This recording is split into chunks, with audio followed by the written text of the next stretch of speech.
when Jim called me and said, you know, that we'd met, that we wanted to give the most Collen award, I said, Jim, this is Bill. Did you hit the wrong button on your speed dial? Well, I was absolutely delighted. He's one of my heroes in medical informatics.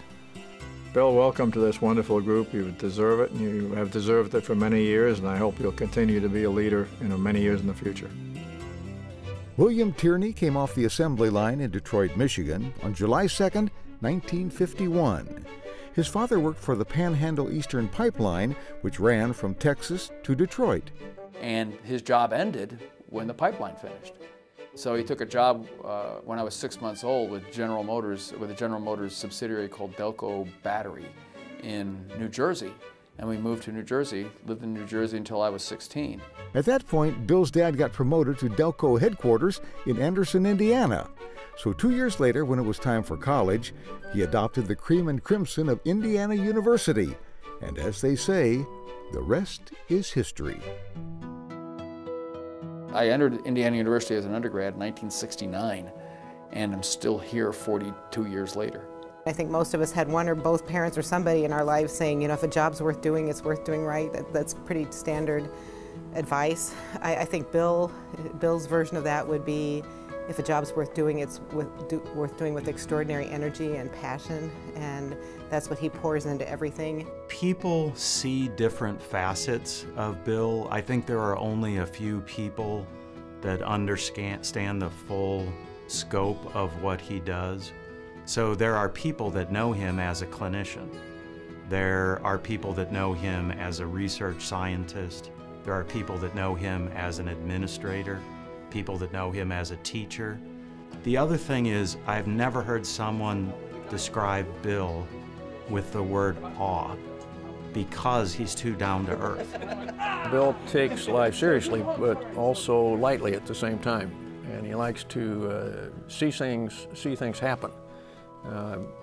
Part of that means, if you're going to be innovative, that means you're listening to others carefully and you're collaborating. So it's not his way or the highway sort of thing. It's really, how do we put this together?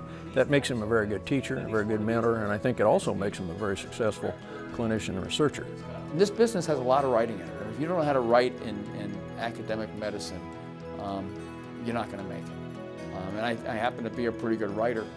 Back from my high school days, I've always been a good writer.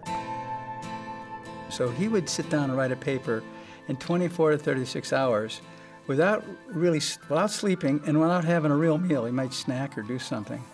And I could always tell when Bill hit his frustration level or his pain level, because all of a sudden, bam, he'd kick something.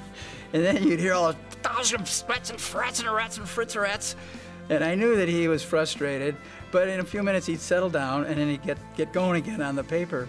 He has an enormous ability to work. I don't know how much he sleeps. When he's not sleeping and working and doing things with his family, he likes to relax by like riding a bicycle 50 miles or something like that.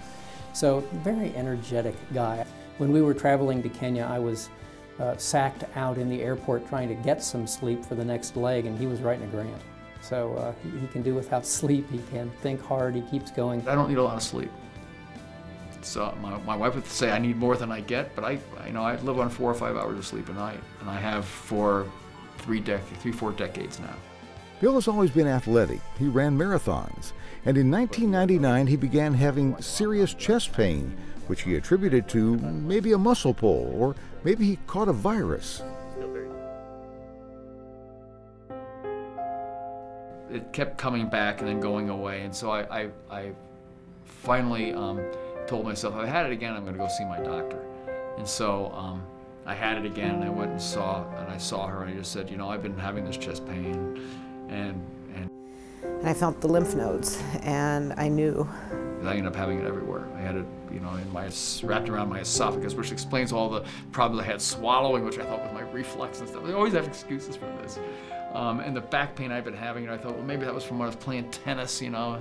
But I also had it in my spleen, I had it in my, you know, retroperitoneal area. And so I ended up getting the real standard chemotherapy. Interestingly, I think it made me a better physician. Certainly when I have patients with cancer, I carry around a picture in my pocket of me with no hair. Until you had something like that, you don't get it. On the silver lining side of the ledger, Bill and a colleague, Dr. Elizabeth McKinley, who is also a cancer survivor, wrote an amazing paper about their cancer experiences. This is a beautiful, touching, and enriching paper that every clinician should read, and maybe everybody should read. And it tells more about Bill the Mensch than I can ever hope to say in any of the words I give you here, about his tenacity, his strength, and his toughness. And while the chemo handled the cancer, it also left Bill with muscle weakness that ended his long-distance running, which he replaced with long-distance bicycle riding, despite the fact that the chemo had seriously compromised his balance. He didn't know he couldn't keep his balance very well. And in the first couple days out, he fell. He fell twice in about a week, and he fell into a ditch. So his wife, I think as a word of endearment, called him Ditch Boy. And in fact, she made a little tag she put on his shoe, which was typed out and hooked on his shoe like you would for a little kid, called him Ditch Boy. So he says, Bill, if you fall in, I want someone to find you and bring you back to me if you're kind of unconscious or something, as a joke. In 2001, Bill led the implementation of the first electronic health record system in sub-Saharan Africa. A very simple database program at one rural health center near Eldoret, Kenya, that Moi University uses for many of its teaching programs. Bill's understanding of what needs to happen there, how to study it, how to ask the right questions, but also how to tap the resources around him and also get people engaged. I mean, it's powerful. That's his brilliance as a leader, I think. I mean, it's never kind of asserting that anyone do anything, but it's putting them in positions where they recognize it on their own and understanding the talents inherent in people. I've seen him do it time and time again. About the time Bill was replacing mountains of paper with electronic records at Eldoret, Joe Mamlin, who had paired Bill with Clem McDonald at IU, was in Africa setting up AIDS clinics in partnership with Moi University. And he was developing these AIDS clinics, so he pulls me aside and he said, you know that cute little primary care, minimal electronic medical record system you put out at Masoriot? I want to create an AIDS information system because we're going to need it here. This is going to get big. We've got millions of people we're responsible for. We can't deliver care without electronic records. So we sat down and actually designed the first encounter forms and the first databases that became the Empath medical record system. Joe Manlin was in Kenya recently but wanted to be part of this story, noting the layer of academia that Bill brings to patient care. But we're academic people, and it were people like Bill that made it academic. We were busy giving care, but he layered onto it an academic dimension that's so important in terms of really fully demonstrating the power of an academic medical center to make a difference in the lives of people that are left out. I believe this is a challenge to everyone who sees this video, to get outside your comfort zone, to go out and see how the world struggles and how you could use your talents in informatics to make things better. Bill often says that he's not an informaticist. He's a problem solver who happens to use information technology for the betterment of health. But in that, I believe he has achieved the highest definition of biomedical informatics, enduring contributions to all the world's health. Through the years, Bill flew to Kenya some 40 times. Nearly 30 hours each way, he'd work 20-hour days for a week and fly home. So he's tougher than nails. He did this for almost 10 years, and most of the research and the activities and the medical record stuff all was created and spawned by him. One story I will tell about him is that you probably don't want to go to the airport with him if you want to be on time, because there's another William Tierney who apparently did some things for the IRA that were not so desirable. So he's been on the watch list, and he's learned to just get to the airport early. I can say without a doubt that Bill is probably the most passionate and committed person that I know, specifically for those who are in low resource settings and in developing countries. And Bill has been a mentor and a friend to me, and I know I can speak for many others in the global health informatics area for many years. And if it wasn't for Bill, we probably wouldn't be doing the work we're doing now. I think the guy has mentored well over 50 individuals. I mean, he's mentored what is now the current CEO of Wishart Hospital, a whole legion of researchers in Kenya, countless medical informatics researchers and health services researchers. I mean, the lineage of people that have emerged from his mentorship, it's unbelievable. It's extremely impressive. I have achieved what I've been able to achieve largely because he got behind me and pushed. And there are many people who can say that about Bill. I could have my career and think, oh, I did all this. But I know that behind the scenes, Bill really was going to the mat for me. And that, you know, that chokes me up, thinking of you know, the fact that Bill really went out there and he doesn't ask for a thing. I think in informatics, people tend to be,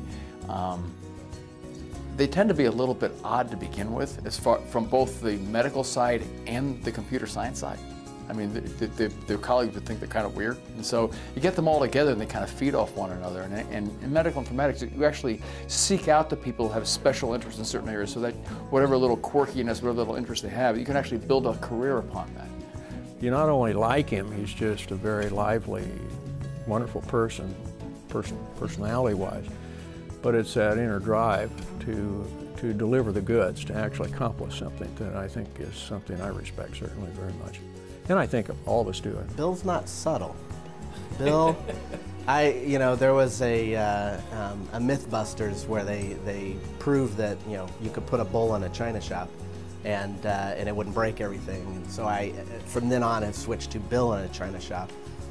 But he's not subtle. His feelings are known, but he is brilliant and he's passionate. And he's doing things for the right reason. Part of leadership is not telling people what they want to hear, but telling them what they need to hear. And sometimes it's really painful. And it's like, ouch, and okay, I get it, all at the same time. He's got these hard edges, but underneath those hard edges, Bill has a heart that's this big. And he cares.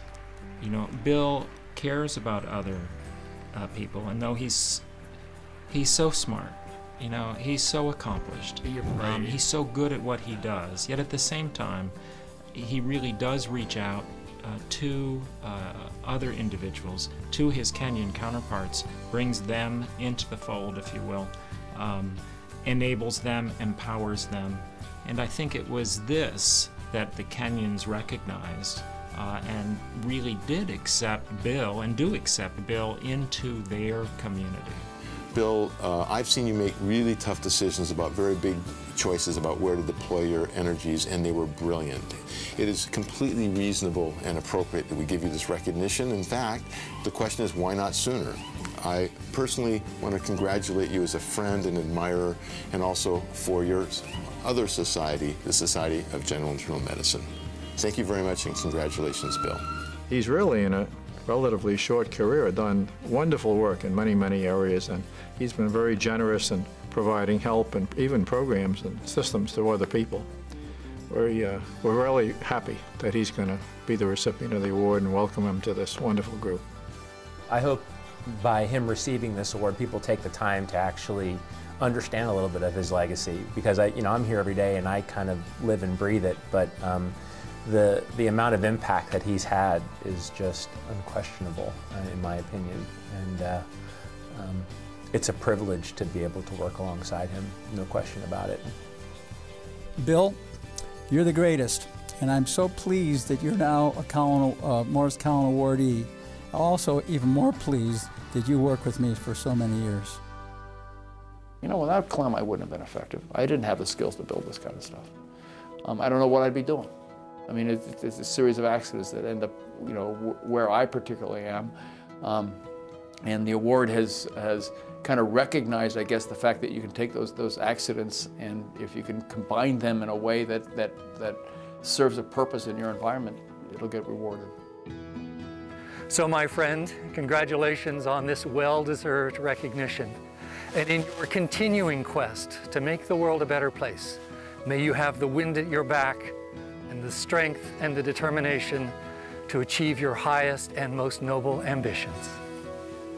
Bill, I think this is great. It's one of a long line of honors that you have so well deserved, and everybody in the Department of Medicine and here at Regenstrief, I think it's great that you carry these flags for us. Congratulations. You're great.